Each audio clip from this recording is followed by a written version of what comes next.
I suppose you want to hear about Cazador. My old master. Before the mind flayers took me from him. Before this strange, twisted freedom. Cazador Zar is a vampire lord in Baldur's Gate. The patriarch of his coven and a monster obsessed with power. Not political power or military power, I mean power over people. The power to control them completely. He turned me nearly 200 years ago. I became his spawn, and he became my tormentor.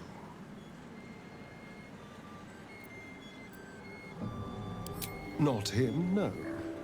A gang of thugs attacked me, angry about a ruling that I'd handed down as magistrate. They beat me to death's door when Cazador appeared. He chased them off and offered to save me, to give me eternal life. Given that my choices were eternal life or bleed to death on the street, I took him up on the offer. It was only afterwards I realized just how long eternity could be.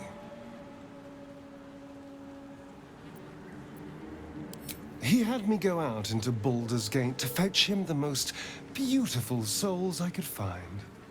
It was a fun little ritual of his. I'd bring them back, and he'd ask if I wanted to dine with him. And if I said yes, he'd serve me a dead, putrid rat. Of course, if I said no, he'd have me flayed. Hard to say which was worse.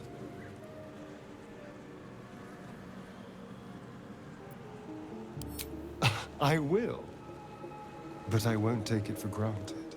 The mind flayers aren't the only monsters out there. They're not even the only ones hunting us. All I'm asking is that you keep your eyes open and watch out for anything lurking in the shadows.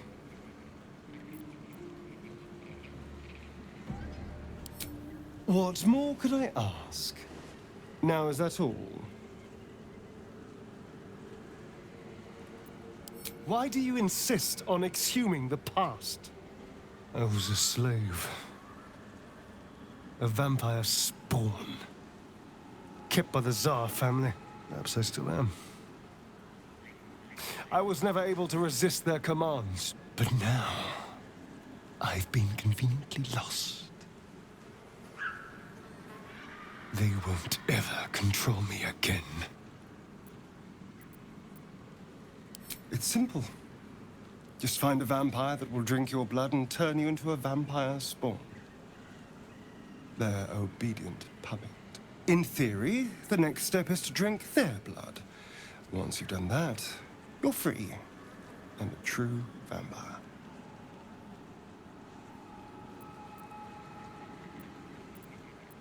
Free and a true vampire, capable of creating my own coven. Yes. Although, I'd settle for just killing the bastard. I wouldn't be a true vampire, but I'd be free of him. So it would seem. Hopefully he bumps into some gnolls while stumbling around at night, and that's the last we hear from him. I didn't do anything. I was kidnapped, just like you. It seems Cazador wants me back. It was him, I'm sure. Only he would know to send the Gur after me. It was a group of Gur that attacked me that night in Baldur's Gate. I would have died had Cazador not appeared and saved me.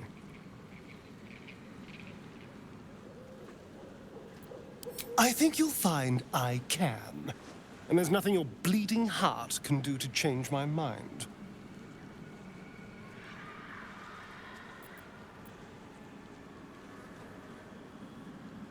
Perhaps. He probably thought it was funny. But more likely, he's trying to send me a message. He's reminding me of his power. Even in the middle of nowhere, he can reach me. And he wants me back.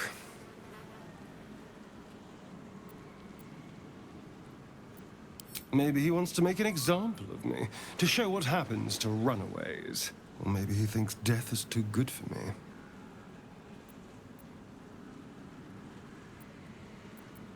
Aha! Safe! You think I'm safe? Do you know the power a vampire lord possesses? He can change shape, turn into mist, call walls to do his bidding, shrug off blows like they're nothing. He could walk into our camp tonight and kill you with his bare hands. And you'd be lucky if death was the worst thing that happened to you.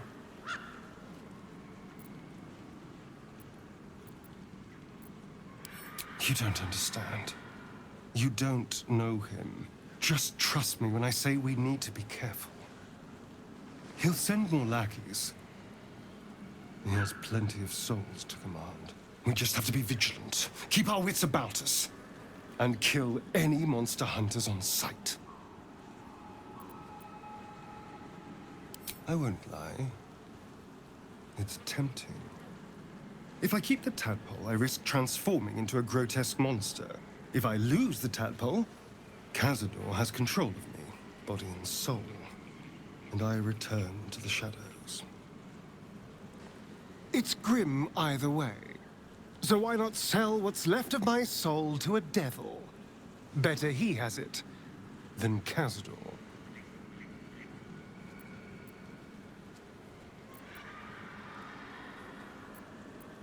You're familiar with the phrase, better the devil you know?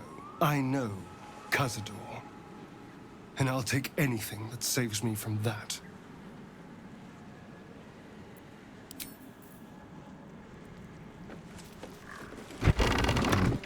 One day I'll catch a break.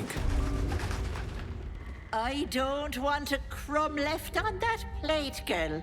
Auntie Ethel, please. One more bite and this pie is gonna come back up to say hello. Don't make me get the wooden spoon. You're eating for two, so get to it. If it isn't the cheekiest pup of them all, you'd best have one hells of an apology for me, young man. I don't think I did, dearie. And frankly, you're thick for saying so. You know, I was gonna give you a swift kick up the arse and show you the door. But I think you and I could have a bit of fun together. Gods grant me patience. Eat up, Mayrina. I won't say it again. Keep that hole under your nose shut, or things will get messy. Well, you heard the lady. We don't want things to get messy. What is it? What's going on? That can't be true. Auntie Ethel. They were being rude, and I detest rudeness. You monster! The deal is off! Enough, away with you. Blessed silence at last. Some time in the cage should do her good. And you'll regret sticking your nose in my business.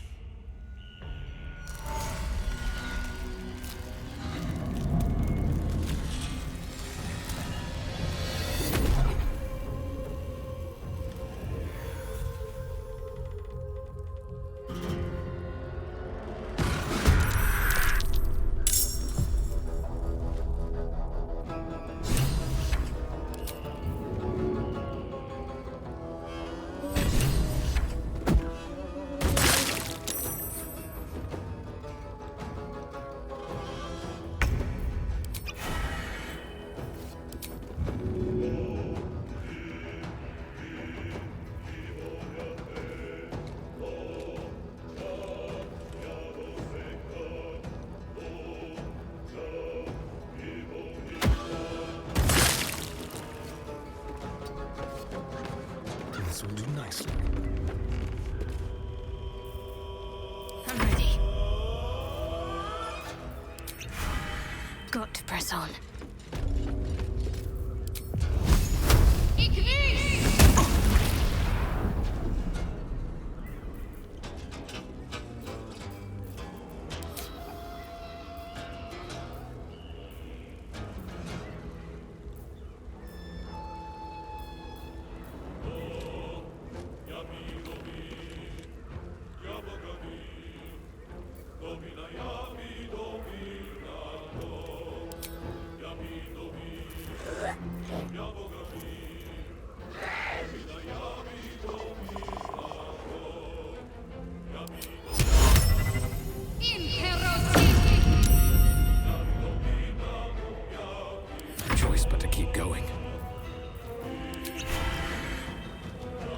day, another fight.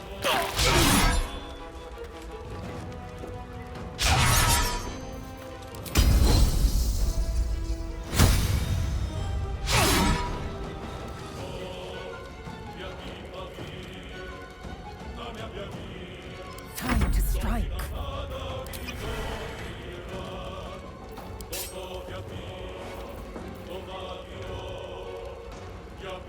I will not know failure.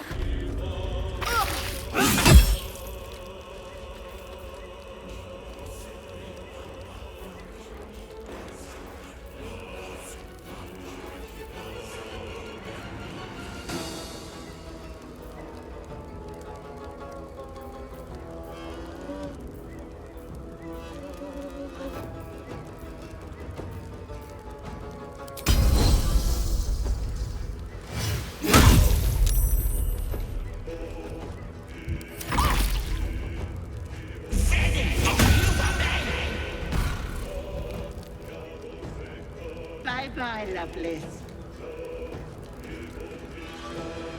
I can't have gone far.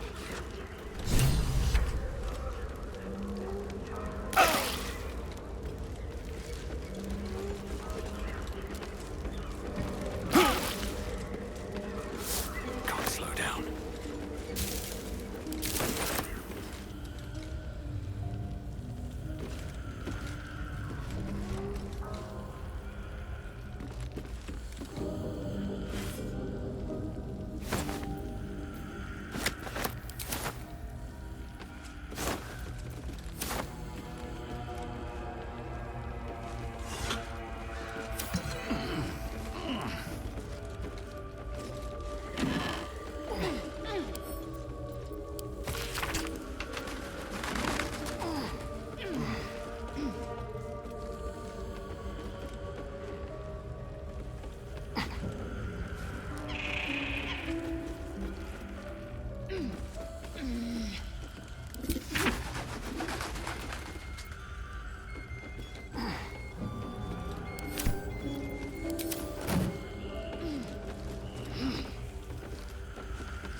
You are as thick as they come, sweetness. This is my personal playhouse, and you don't have an invite. Get out! Has that wriggler eaten your brain already? Leave. Or you'll end up in tonight's stew. You'll go nicely with Mayrina. She's already marinating. Ha!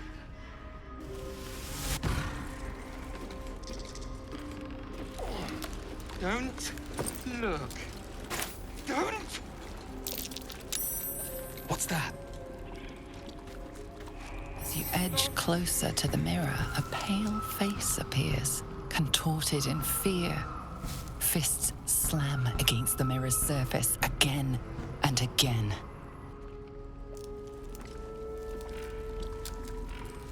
My sweet Callum, whose beloved asked that his beauty never fade. What is this place? My darling Magrum. She wished for the mind of a genius, but the silly head crushed me. Don't look. Don't!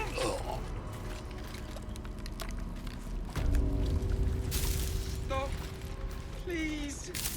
Please! My dearest Ephraim, he begged me to halt the deadly disease that ravaged him. Don't look. Don't!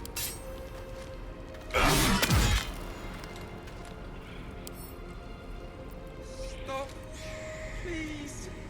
Please!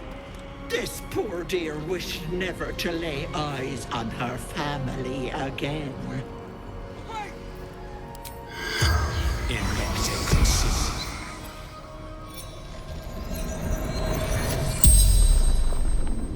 The corpse regards you lifelessly. My family took her, my baby girl, pretending she never existed. Told Ethel never wanted to see them again. She took my eyes.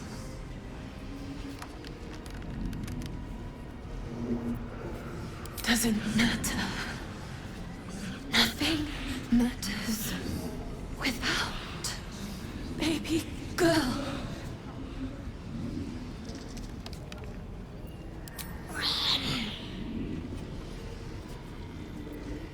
They didn't like me having something they couldn't touch.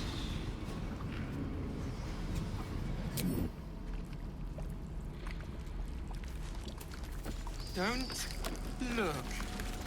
Don't!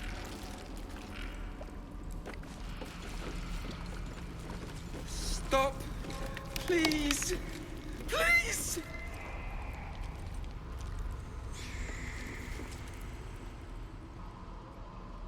You feel crushing waves of fear as the presence within the door recoils. It can't let people through, not again. Images flash. A man cowering, a bag open at his feet. Gold coins spilling onto the floor. His cries for mercy are cut short as the hag slices into him, dismembering him painstakingly, limb by limb. She cackles, the man's remaining flesh twisted and contorted, becoming the twisted surface of the door before you. Flee, you feel it cry. A scene appears in your mind. 2 paladins and a cleric marching through the door, shrouded in the glow of the divine. Weapons brandished, they charge into the hag's lair. Screams of terror pierce the air. You let them in? Naughty. That's a decade for each. You're mine for 30 more years, Petal.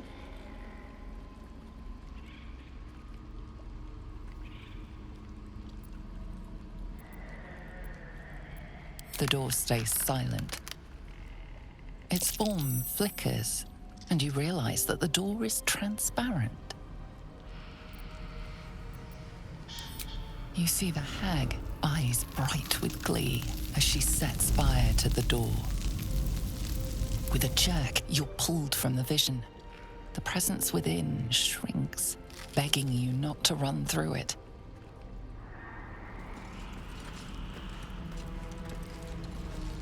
A thief who tried to steal from Auntie. Now the good little pet guards my home.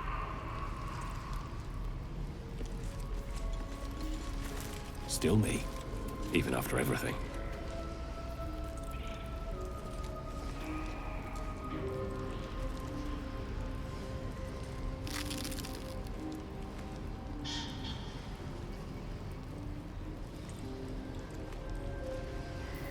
Maggots will be done.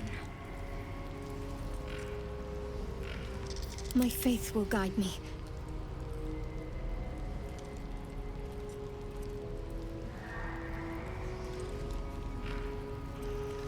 Can't give up now.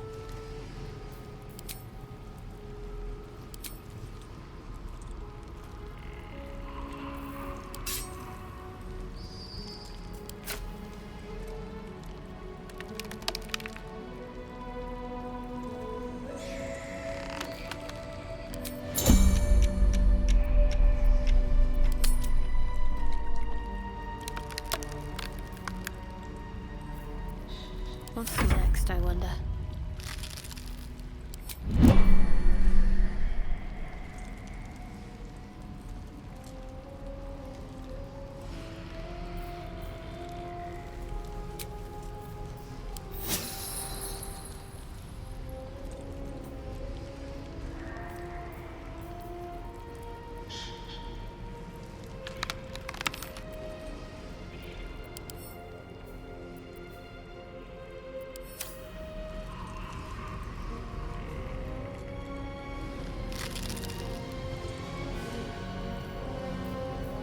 Someone there? Don't touch me.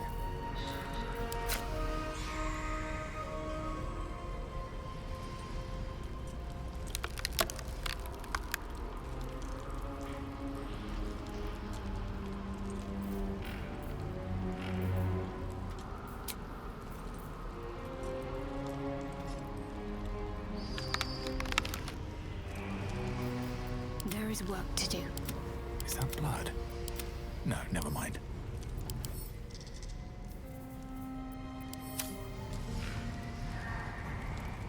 Maggots will be done.